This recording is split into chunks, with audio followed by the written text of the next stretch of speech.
January 31, 1945. Clark Air Base, Luzon, Philippines. Major Frank T. McCoy's hands trembled slightly as he photographed the aircraft before him. An intact Mitsubishi G4M Betty bomber bearing the tail number 76312. This cannot be their standard design. No Air Force would build bombers this way. The fuselage gleamed in the tropical sun, its distinctive cylindrical shape justifying its allied nickname, a flying cigar. Measuring nearly 20 meters from nose to tail, the bomber sat on its tricycle landing gear like some bizarre engineering compromise made flesh. The wings, spanning 25 meters tip to tip, showed no battle damage. The engines, twin 14-cylinder Mitsubishi Kase radials, looked almost showroom fresh. This was no half-melted wreck dragged off a beach. This was a prize. An aircraft captured whole, intact, and fully operational, abandoned in the chaos of the Japanese retreat. Pilots had described the Betty as mysterious, light, agile for its size, unusually fast, and terrifyingly prone to erupting into fireballs when hit. U.S. intelligence officers had long debated why the aircraft seemed so explosively fragile. Some thought it was faulty fuel mixtures. Others believed it carried hidden ammunition stores that ignited on impact. But what had captured McCoy's attention, what froze him there with his camera half raised, was what he found when he climbed into the wing and looked into the inspection panels. The fuel tanks were completely exposed. No armor, no sealant, no shielding, no suppression systems, nothing. Just a thin aluminum wall, barely 2 millimeters thick, separating aviation fuel from the outside world. One tracer round, even one E, would turn this entire aircraft into a funeral pyre. Major McCoy had inspected dozens of Japanese planes before, from wreckage and charred fragments, but this was the first time he saw the design as intended, and the truth stunned him. "Dear God," he whispered, "this thing was never built to survive." The discovery didn't just raise eyebrows. It shattered assumptions. For nearly 3 years of war, American pilots had believed that the Mitsubishi G4M Betty was a rugged, well-armored bomber that just happened to explode spectacularly when hit. Combat reports filed across the Pacific told the same story. Bettys could take a pounding, seemed to maneuver better than a bomber should, and struck from ranges that made no sense for an aircraft of its size. Pilots thought this meant some kind of breakthrough engineering. Perhaps lightweight alloys, better internal baffling, or a Japanese equivalent of self-sealing tank technology. The truth was the exact opposite. The Betty hadn't outperformed American bombers because it was better built. It outperformed them because it was stripped bare. Every ounce of armor was sacrificed for range. Fuel tanks that should have been wrapped in layers of rubberized sealant were instead suspended like floating coffins inside the wings. Crew positions that should have been shielded by armor plating were left exposed, so designers could shave off 1 more kilogram. The entire aircraft was engineered like a glass spear. Deadly, elegant, but catastrophically fragile. To understand why, you have to go back to 1937. Japan's Imperial Navy was obsessed with range, not defense, because its entire war plan depended on reaching the enemy before the enemy could reach them.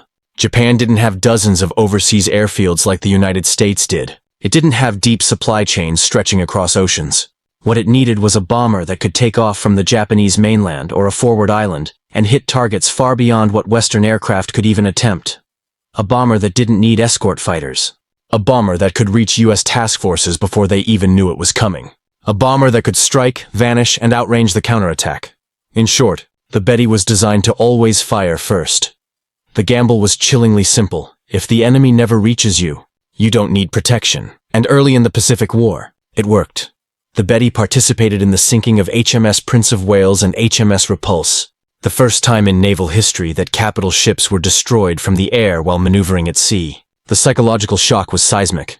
Western analysts thought they were seeing a new super platform emerging from Japanese factories. They were seeing a flying tinderbox held together by optimism. Japan's designers had assumed their pilots would always control the engagement, that their range advantage would keep them untouchable. They believed armor was wasted weight, and survivability was irrelevant if you simply refused to be caught.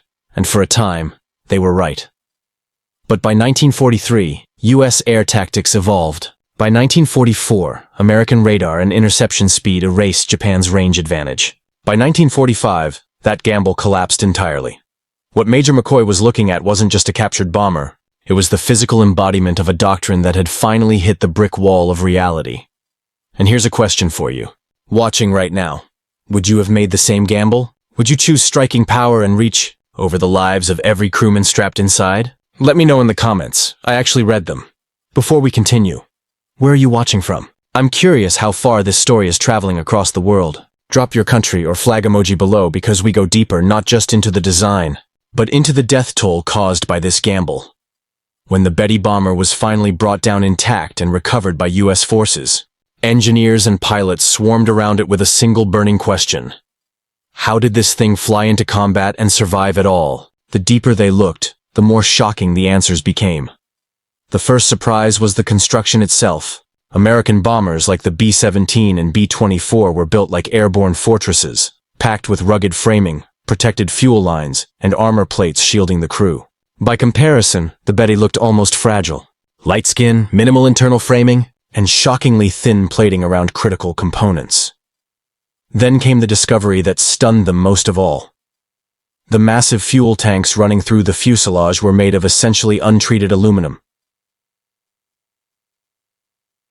with no self-sealing protection whatsoever. To an American engineer, this was insanity. In U.S. bombers, self-sealing tanks had layers of vulcanized rubber that swelled when punctured, choking off leaks and preventing flames from spreading. The Betty had none of that. A single bullet could turn the plane into a 200-octane fireball. And yet, the Japanese didn't design the plane this way by mistake. It was deliberate. The Betty was built for speed, not survival. Every pound of extra protection meant a pound less fuel or payload. Mitsubishi's engineers wanted range, not durability. Japan needed bombers that could travel incredible distances across the Pacific without refueling. Their pilots were trained to avoid getting hit, not to withstand it. That meant sacrificing safety for reach. No armor, lighter aircraft, more fuel capacity, longer missions. The gamble was simple.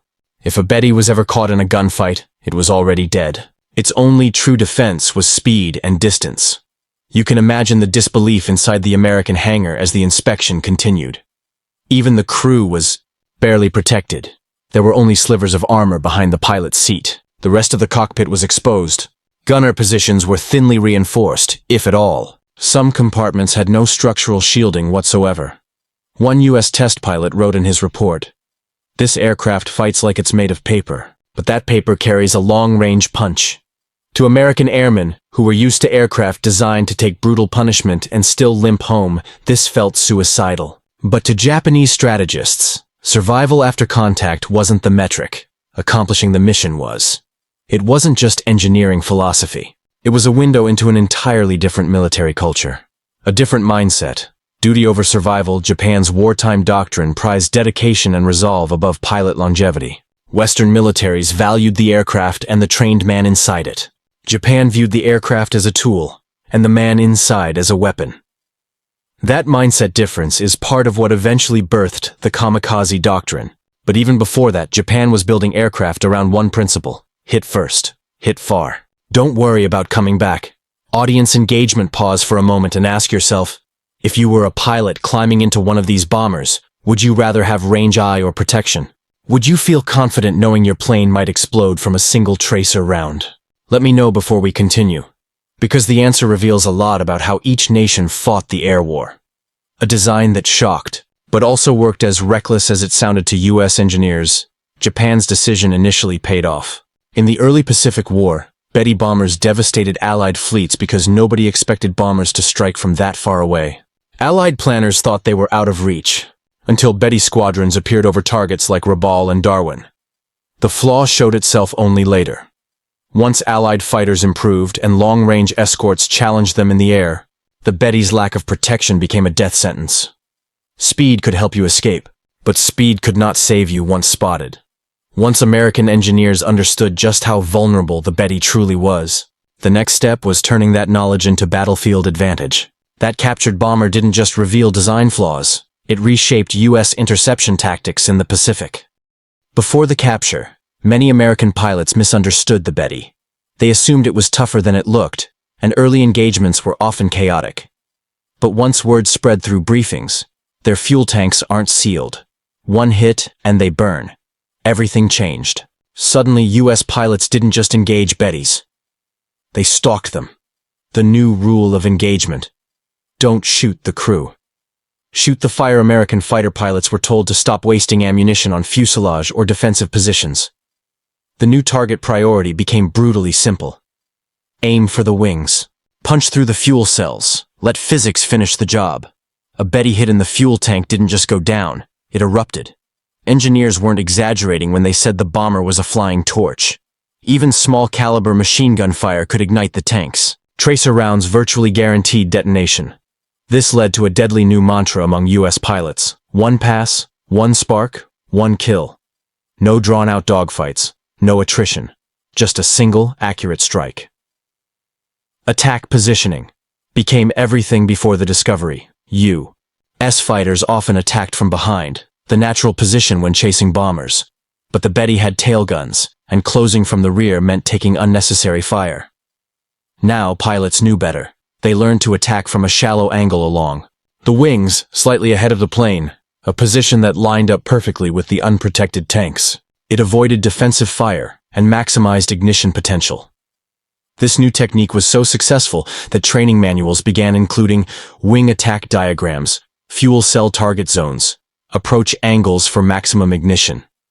The Betty's greatest strength, its long fuel-carrying capacity, had now become its most fatal vulnerability. Speed wasn't enough anymore. The Japanese had designed the Betty around a gamble, outrun threats and never get caught.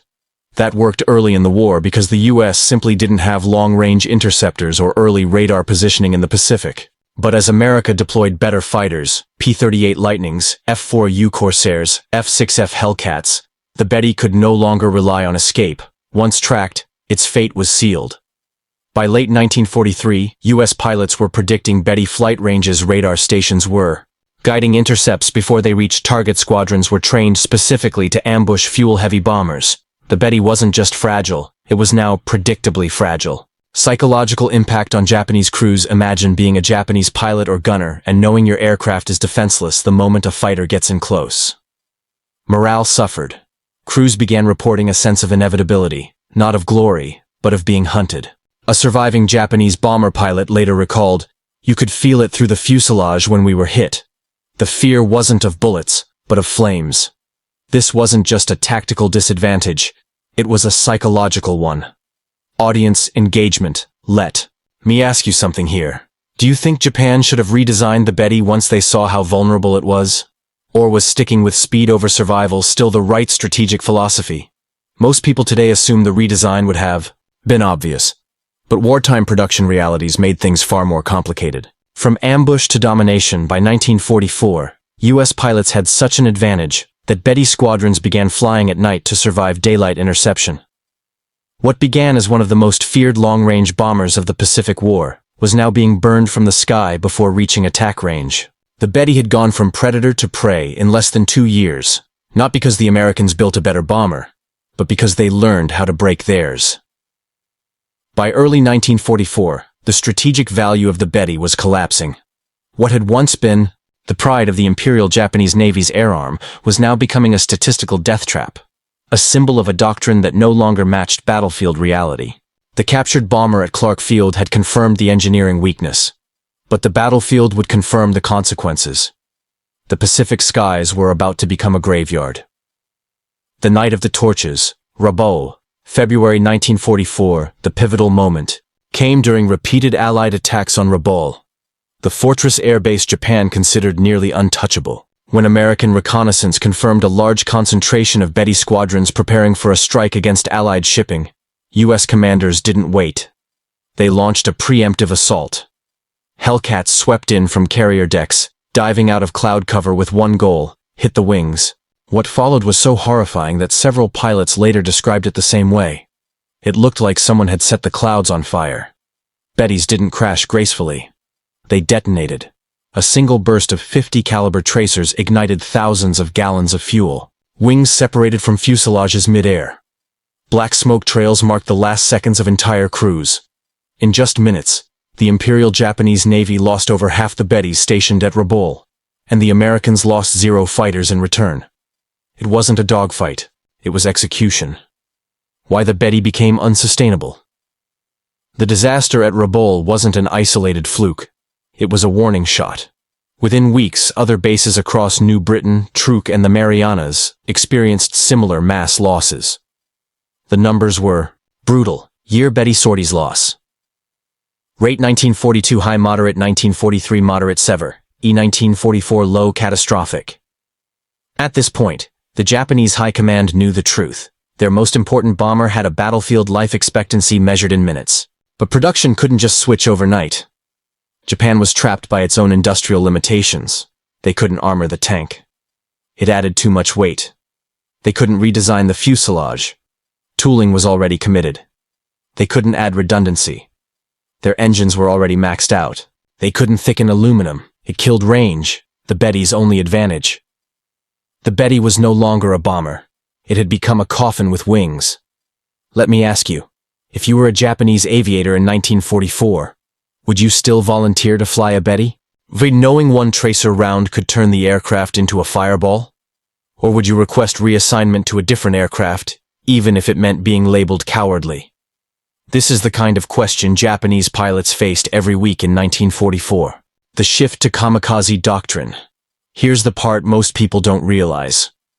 The Betty's fragility was a major influence on the emergence of kamikaze tactics.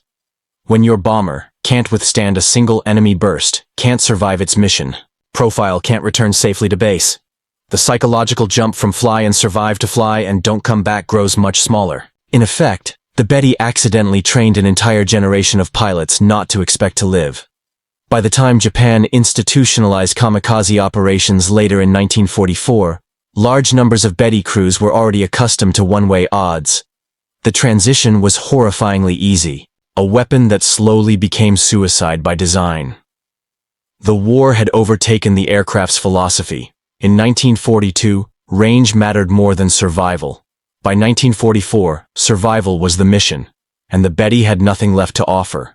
A once innovative machine was now obsolete, but Japan had no industrial breathing room to replace it. This is where the story turns, from tactical weakness to existential desperation. The next chapter shows how the Betty's role didn't end, it transformed. It would become a delivery system for something far worse than bombs. Pilots who no longer planned to come home. By mid-1944, the Imperial Japanese Navy faced an aviation crisis unlike anything it had experienced before. Their frontline bomber, once a symbol of reach, daring, and mobility, could no longer survive modern air combat. Every major encounter, in the skies over the Philippines, the Marianas, and the South China Sea ended the same way. Flaming debris, shattered wings, and entire squadrons erased in minutes. Facing this collapse in bomber survivability, Japanese command made a grim calculation. If the Betty could no longer return home, then the only remaining way to extract value from it was to ensure it did not need to return home. This is where doctrine and desperation collided. The perfect suicide platform, by accident, not intention. The Betty's fragile design made it a terrible bomber in 1944, but a perfect kamikaze aircraft. Consider the attributes. Feature as a bomber, as a kamikaze weapon, no armor, fatal weakness. Not relevant, no self-sealing tanks, instant fireball if hit, irrelevant, intended to explode anyway. Long-range strategic bomber role, enables long-distance suicide missions, light frame easier to destroy, but also faster and more maneuverable. What crippled the bomber empowered the kamikaze. For a weapon designed to never return, survivability no longer mattered. What did matter was getting a fuel-laden aircraft to a target as quickly as possible. The Betty, packed with aviation fuel, essentially became a flying napalm bomb, and command recognized it quickly. The transition begins, Luzon and the Philippines. In the fall of 1944, during the Allied reconquest of the Philippines, Betty units that would once have been used for conventional bombing were quietly reassigned to special attack roles. Their crews were told they were part of an emergency interception force. But the true orders were far darker. You will not be coming back. When American sailors later described kamikaze hits, many never realized they were being struck not by purpose-built suicide planes, but by what used to be frontline bombers. Fully fueled Bettys didn't just crash, they detonated like fuel air bombs. On impact, they produced blast effects and fire columns far larger than a Zero or Oscar suicide strike. The massive wings acted like a spreading container of burning fuel, splashing fire across decks and superstructure. This wasn't just an aircraft hit. It was a shipboard inferno, and U.S. intelligence began to notice. Something the Americans could not believe at first from intelligence reports collected in 1945. Captured technical drawings show no protective design on any fuel storage of the G4M platform. Engineering officers insist this cannot be standard production, but further analysis confirms identical design in multiple airframes. They kept thinking, nobody would build a bomber like this. And yet, Japan did. Not from ignorance, but from prioritization. Speed and range had been more important than survival. It was a gamble that only made sense in a world where enemy interceptors couldn't keep up. By 1944, that world was gone. Morale cost, the unspoken collapse. The Betty also inflicted a psychological casualty on its own crews. In 1942, Betty pilots trained as elite long-range strike aviators. By 1944, many knew boarding the bomber meant boarding a pyre.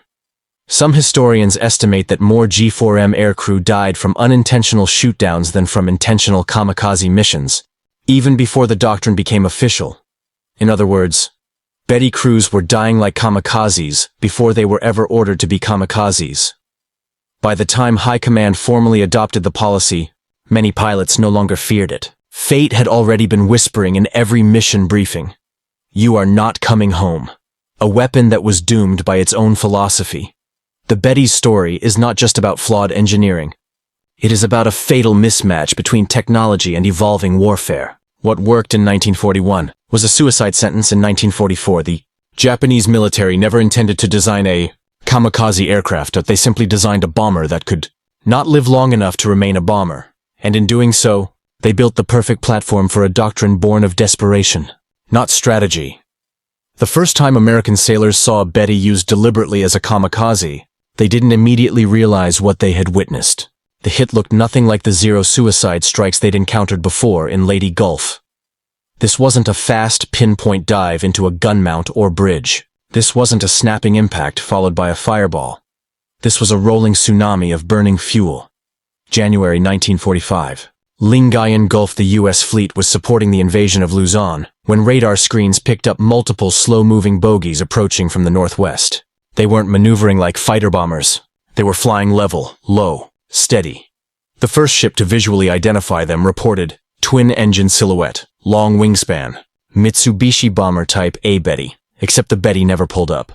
It descended gradually, like a wounded bird, but deliberately, leveling itself into the starboard quarter of an escort destroyer. When it hit, the ship didn't just explode, it erupted. Fuel from the wings splashed across the deck like flaming water, a sheet of liquid fire spreading instantly. Ammunition crews were seen scrambling through flames waist-high. One survivor later recalled, "It wasn't a hit. It was as if the sea itself had caught fire." The bridge didn't know whether it was a suicide strike or a catastrophic internal detonation, until radar reported the second Betty continuing straight for another ship. There was no longer any doubt. This wasn't a bomber. This was a guided fuel bomb. Why the U.S. suddenly changed their threat assessment.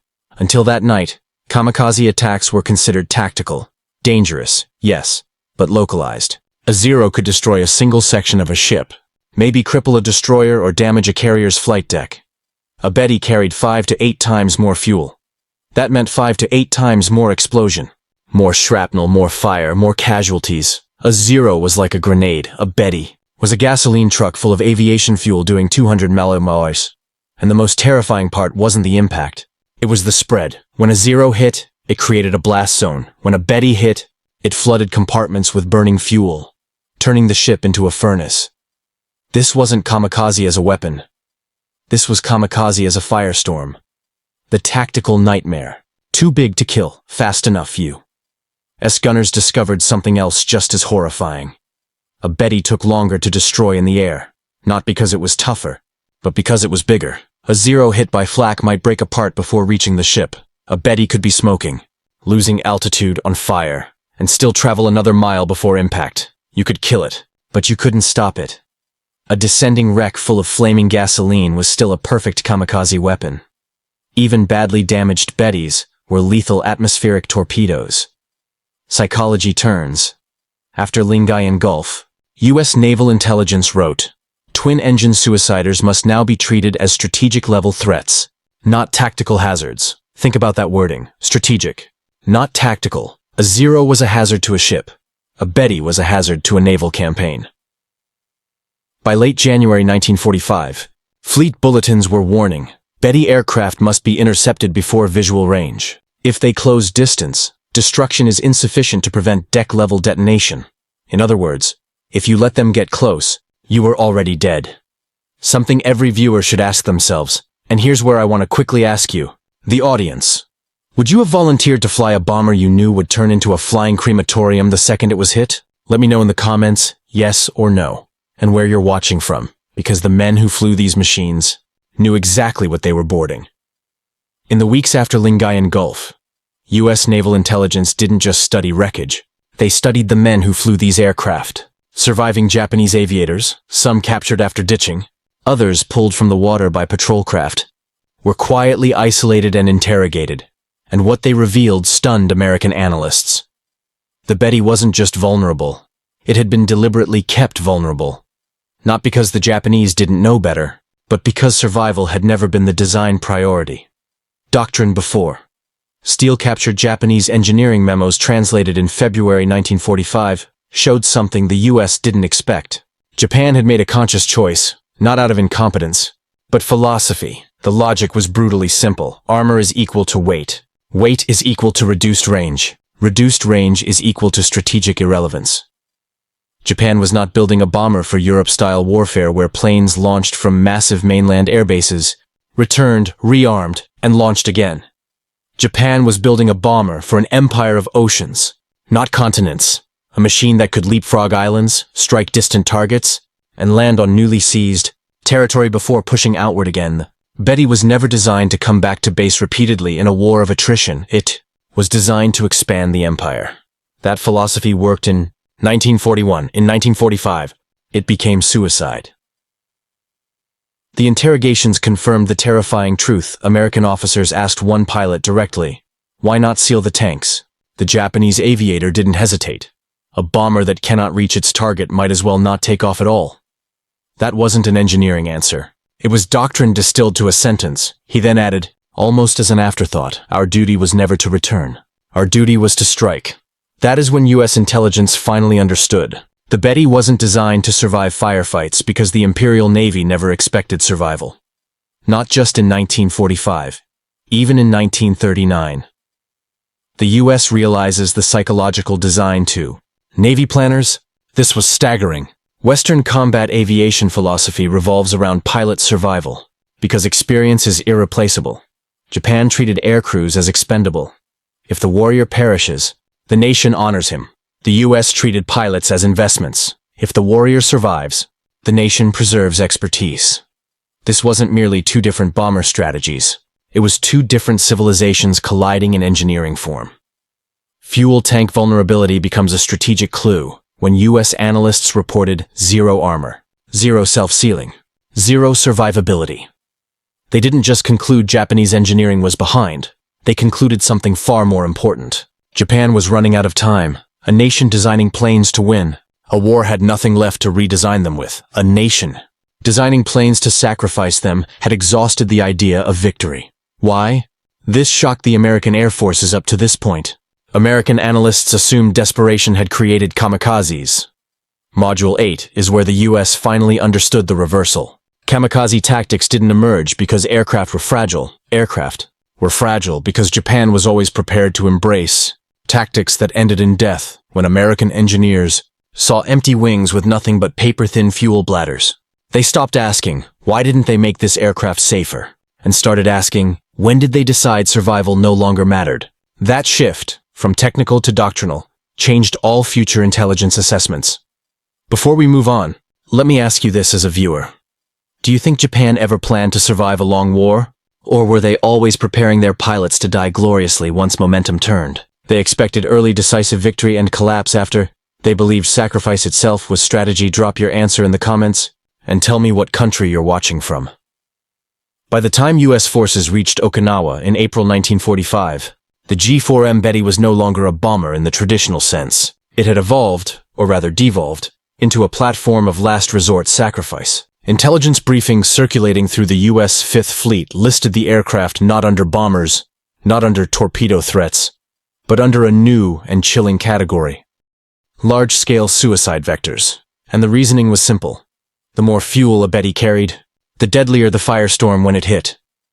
Okinawa becomes a laboratory of lessons. The Japanese High Command committed everything it had left to Okinawa, their last defensive gate before the home islands themselves. And with fuel shortages crippling fighter production and training, suicide aircraft were no longer a tactic. They were national strategy.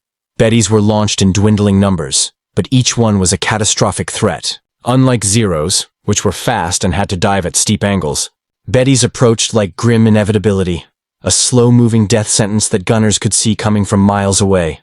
Except now, the U.S. knew what they were looking at. Destroying the aircraft was not enough. You had to destroy it early, before it could carry its flaming corpse into a hull.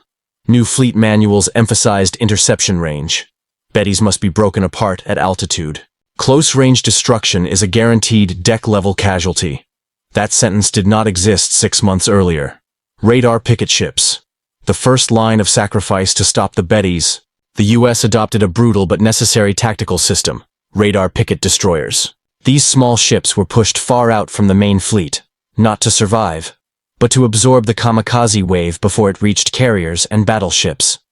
They were the naval equivalent of guard dogs, sent to die first. And which aircraft hit them most often? The Betty, because its massive fuel load made it ideal for taking out lightly armored picket ships in a single strike. One good hit and the destroyer was engulfed.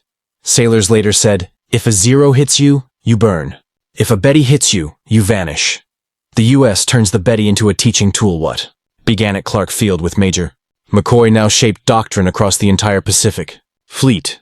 Every intelligence school and anti-aircraft training division studied the Betty's anatomy. Cadets were shown diagrams of the unprotected fuel tanks, not as aircraft engineering, but as psychological warfare data. The lesson was clear. When an enemy stops protecting its pilots, it has already accepted defeat. You are now fighting a dying empire, not a competing air force. This wasn't mockery. It was grim recognition.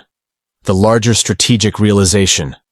Okinawa proved conclusively that Japan had one weapon left: sacrifice. Not industry. Not replacement capacity. Not training reserves. Sacrifice. The Betty became a symbol of that shift. A flying obituary for a doctrine that once believed range equals victory, and now used that same range to deliver death one last time. Pause for a second and think about this. If you were a Japanese designer in 1939, would you have chosen armor, knowing it would cut range and likely lose the Pacific? Or sacrifice survivability to strike first? There's no easy answer. Comment armor or range below. I want to see how viewers today think compared to engineers back then, and don't forget, if you're enjoying this deep dive history, make sure to subscribe so you don't miss the next story. January 1946. The war was over. But for American aviation analysts, the lessons of the Betty bomber were only just beginning to unfold. In classified post-war evaluations circulated among U.S. Army Air Force's technical branches, the G4M was described as a paradox in combat engineering: devastating when successfully deployed, catastrophically fragile when intercepted.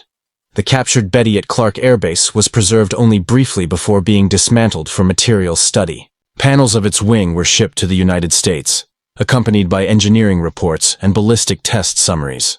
Every rivet, fuel line, and weld became part of a broader understanding that Japan's approach to warfighting was not irrational, as early wartime propaganda had portrayed it, but strategically desperate. Japan traded survivability for reach because its industrial base could not replace aircraft at Allied scale. American factories could produce 60 B-24s per day. Japan struggled to produce 3 Bettys in the same span. For Japan, a bomber that might reach its target and inflict psychological damage was more valuable than a durable aircraft designed for long-term fleet sustainability. The revelation reshaped Allied strategy after the war. American engineers realized that to defeat an adversary, one must understand not only its technology, but the economics and psychology behind its technology. The Betty was not simply a weak bomber. She was a window into the wartime mind of Japan, a nation betting everything on speed, surprise, and sacrificial attack. And perhaps most telling of all, decades later, the Betty bomber would be remembered not for her victories, but for the shocking truth American pilots discovered when they first peered inside her wings. A bomber designed to burn bright, Strike deep and, if necessary, die doing it.